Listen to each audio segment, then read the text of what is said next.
Météo sur France 3 avec le Dauphiné Libéré, votre quotidien régional.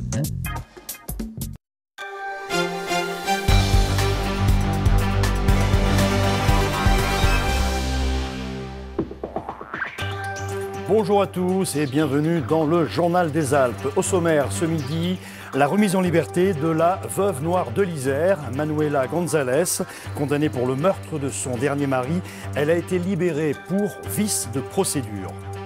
Transport, Grenoble expérimente le paiement par carte bleue sans contact dans les bus. C'est la première ville française à tester ce dispositif qui semble convenir aux usagers comme aux chauffeurs de bus. Nous verrons pourquoi.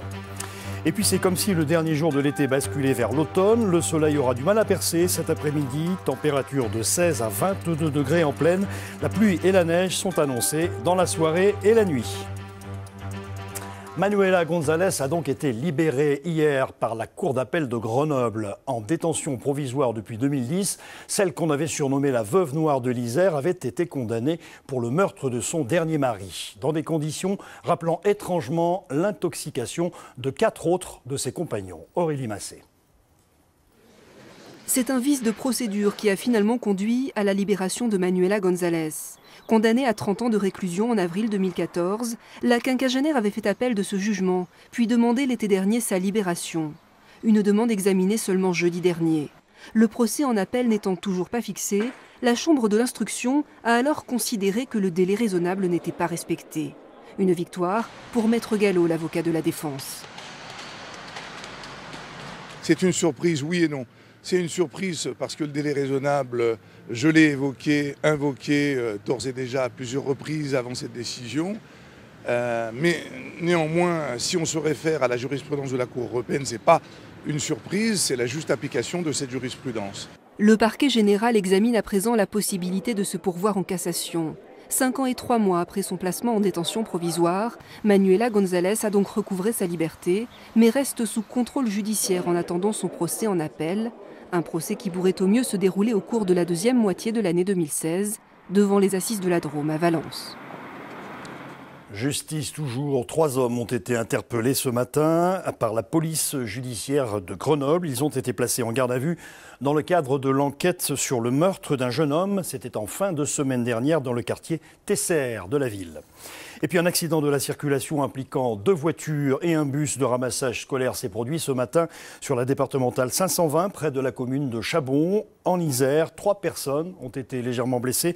Les 20 élèves ainsi que le chauffeur qui se trouvait à bord du bus sont indemnes. Social avec une grève nationale des agents de la sécurité aujourd'hui. Un rassemblement a lieu à Grenoble en ce moment même. Les agents estiment ne plus avoir les moyens d'assurer leur mission dans les hôpitaux ou pour le maintien des patients à domicile. On écoute Jean-Michel Roblet de la CFDT. Au CHU, ils sont sous des pressions constantes où on leur demande des retours à l'équilibre, où les seules, entre guillemets, marges qu'ils se donnent, ce sont les effectifs. On arrive à des situations catastrophiques. Les gens ne peuvent pas prendre leurs congés, ils sont rappelés sur les congés payés, ils sont en effectif, je dirais, minimum en permanence, et il faut en même temps continuer à produire un service de qualité, ce qui est nécessaire vis-à-vis des besoins des patients, je vais dire des patients, des clients, des bénéficiaires d'une manière générale. Et une délégation est reçue en ce moment même par le préfet de l'Isère. ST Microélectronique pourrait supprimer 10% de ses effectifs en France. Des suppressions qui concerneraient les ingénieurs et techniciens du fabricant de semi-conducteurs. Les sites de Grenoble et Crolles seraient particulièrement concernés. Une situation qui inquiète les salariés. Reportage Jean-Christophe Solari et Vincent Abran. Après la vente de ST Ericsson en 2013, puis un plan de départ volontaire de 150 personnes l'an dernier, voilà que la division numérique de ST Microélectronique, c'est dans le collimateur du PDG du groupe franco-italien. Au mois de mai dernier, Carlo Bozzotti affirme que cette division enregistre des pertes financières inacceptables et qu'elles ne peuvent continuer. On a eu des documents qui ont été plus ou moins donnés par mail, qui annonçaient des licenciements sur la partie numérique, qui annonçait entre 300 et 1500 licenciements sur une division qui compte à peu près 1800 personnes actuellement. Donc on est très inquiets. La division numérique conçoit à Grenoble des composants pour les fameuses box des grands opérateurs, des composants assemblés à Crolles. L'annonce tombe au plus mal à l'heure où les grandes marques veulent développer une nouvelle génération d'appareils numériques. Les syndicats ont alerté les gouvernements français et italiens. Ils possèdent 25% du capital de ST Micro. Nous sommes allés les voir il n'y a pas plus tard que 15 jours et ils devraient nous revoir pour ce qui est de l'État français début octobre. Donc le dossier est sur le bureau d'Emmanuel Macron. Tout à fait, c'est dans les mains de l'État qui va pouvoir décider de l'avenir de cette entreprise au niveau du numérique. L'abandon du numérique serait un tournant majeur pour le groupe et ses salariés. Une manifestation est d'ores et déjà prévue le 29 septembre prochain. Environnement, à présent, la France et la Suisse se sont dotés d'un nouvel outil pour mesurer la pollution de l'air entre les deux pays. Baptisé GAME pour Grand Genève Air Model Émissions, il devrait permettre de modéliser l'évolution de la pollution à la frontière pour mettre en place des mesures concrètes. Ingrid Pernet, Serge Vorette. Cela paraît tout simple, mais cet outil est l'un des rares exemples concrets de la construction de ce que l'on appelle le Grand Genève, cette région transfrontalière où vivent 1 million d'habitants. Un outil appelé GAME pour Grand Genève Air Model Émissions. Un outil commun pour non seulement suivre la pollution de l'air, mais surtout anticiper et agir.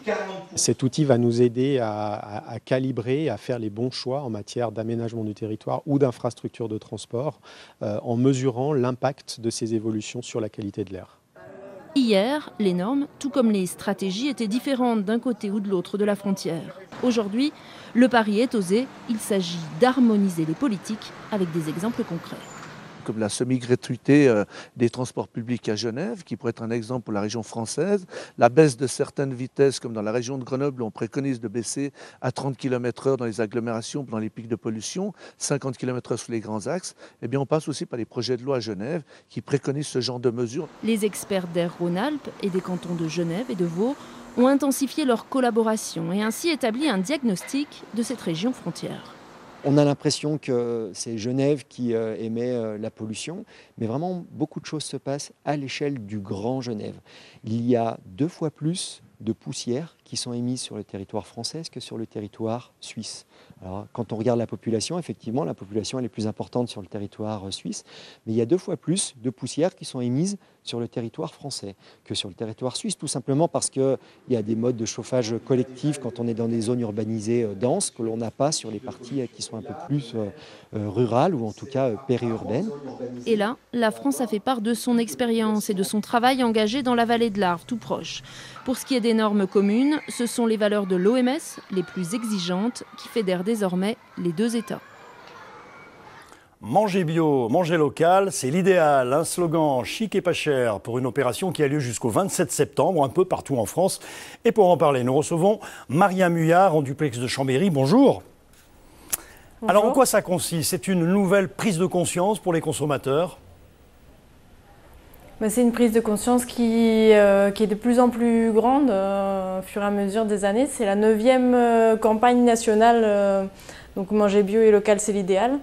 Et on voit de plus en plus, autant du côté des consommateurs que du côté des producteurs, des évolutions. Donc pour les consommateurs, ils vont plus vers des produits bio-locaux et puis les producteurs, ils diversifient leurs moyens de commercialisation.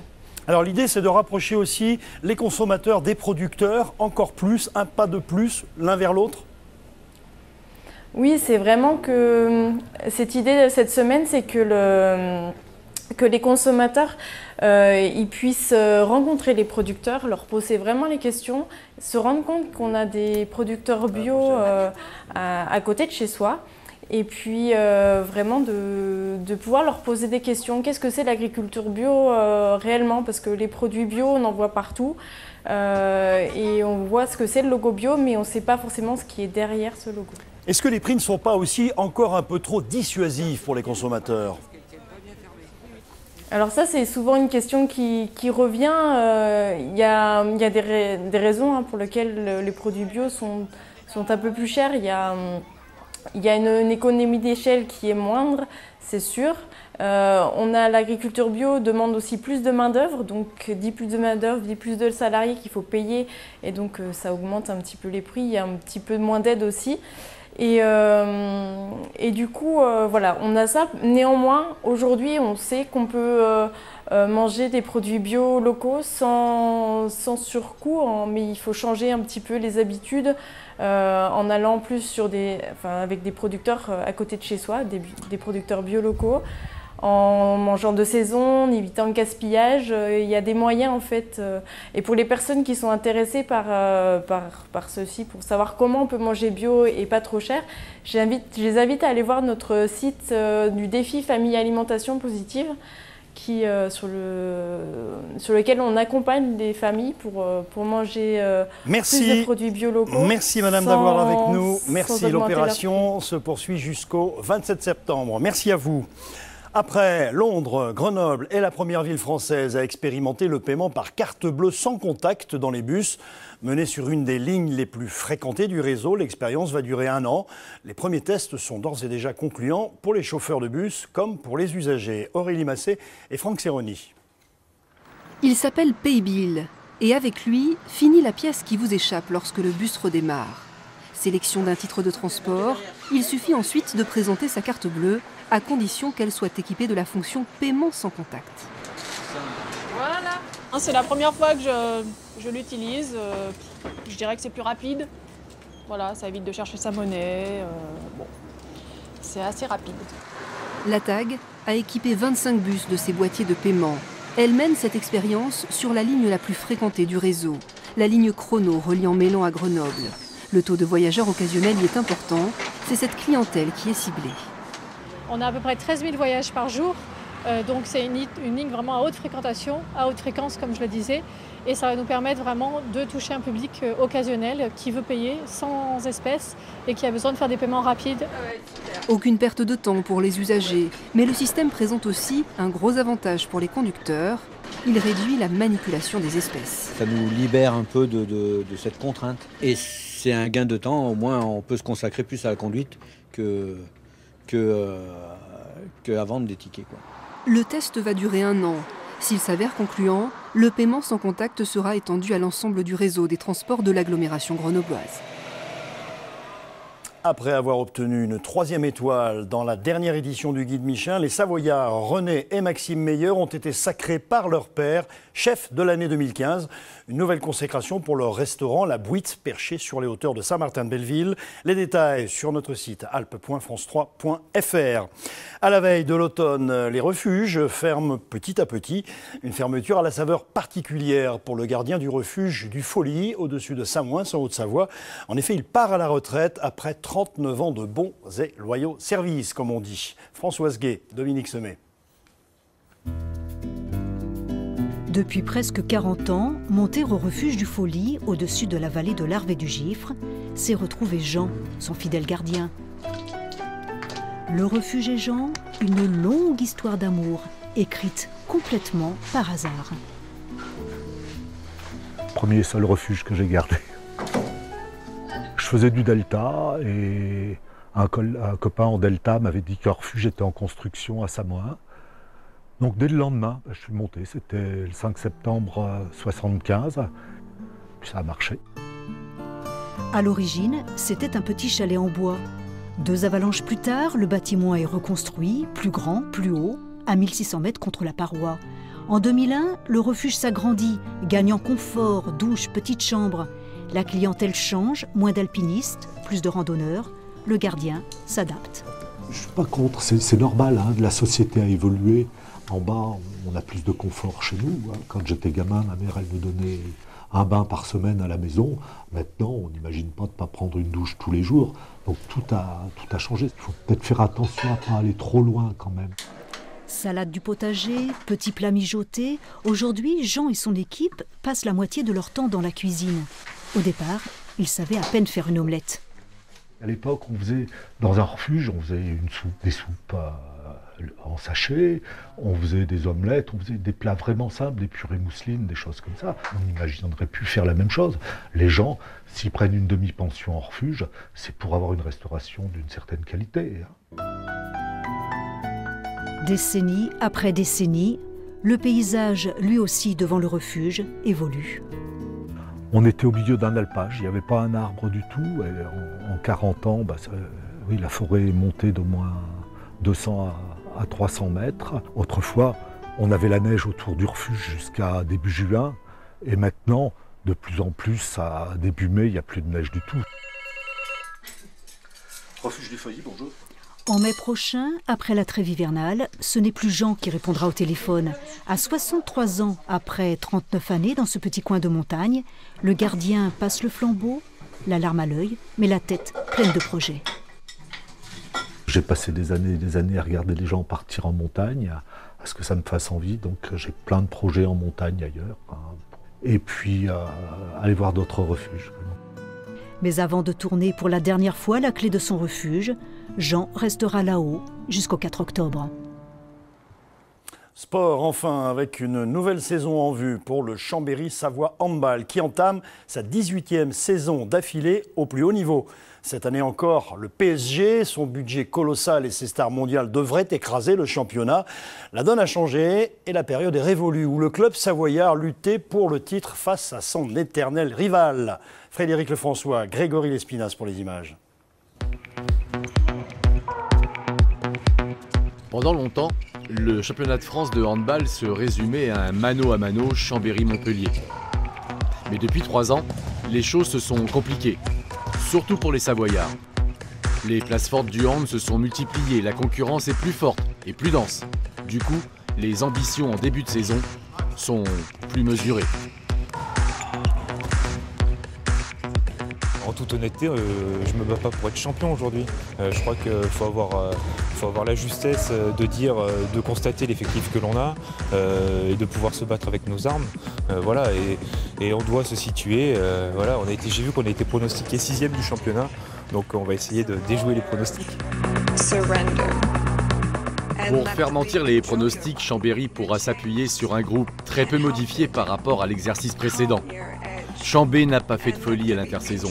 Pourtant, on aurait pu penser que la renégociation il y a 1 an des droits télé du hand allait donner des ailes au budget des clubs. Puisque ces droits sont passés de 1,2 million d'euros à 4, 233% d'augmentation. Ça paraît énorme, mais une fois réparti sur 14 clubs, finalement... Ça ne fait pas des grosses sommes puisqu'il y a une partie fixe et une partie variable selon le championnat. Il y a une partie fixe qui est grosso modo de 150 000 € et ensuite une partie variable selon le classement. Une place de gagné, quelques milliers d'euros de glanés. Mais pas de quoi se lancer dans une frénésie d'achat. Si les droits télé sont en net progrès, ils n'ont pas boosté les budgets des clubs qui globalement restent assez serrés. Seul le PSG et son budget à 2 chiffres avant la virgule, le seul de la D1, est vraiment au-dessus du lot. Tellement au-dessus du lot qu'on peut se demander si le championnat n'est pas déjà joué. C'est une équipe monstrueuse qui est partie pour tout rafler. Maintenant, on sait que sur certains matchs, ils peuvent être peut-être en difficulté. Après, savoir si ce jour-là, on sera capable, nous, de les mettre en difficulté et d'être suffisamment bons pour passer devant, c'est un autre problème. Ils ont peut-être la naïveté et le défaut de penser que le vrai championnat pour eux, c'est la Ligue des Champions. Et bien des fois, quand on joue et on méprise le reste, on se prend les pieds dans le tapis. Qui sait, ça peut être drôle. Dans le parquet, c'est pire. Et dans le parquet, ça fait plus mal encore. Cette saison, c'est clair, le pari sera de battre Paris. Qui sera le premier à faire plier le PSG? Chambéry est volontaire. Vont-ils le faire? On le saura vite. Début octobre, l'ogre parisien accueillera le petit poussé chambérien. Je vous rappelle enfin cette information, la remise en liberté de la veuve noire de l'Isère, Manuela González, condamnée pour le meurtre de son dernier mari. Elle a été libérée pour vice de procédure. Prochain journal des Alpes, 19 h avec Pauline Allo. Bonne journée à tous et à demain midi.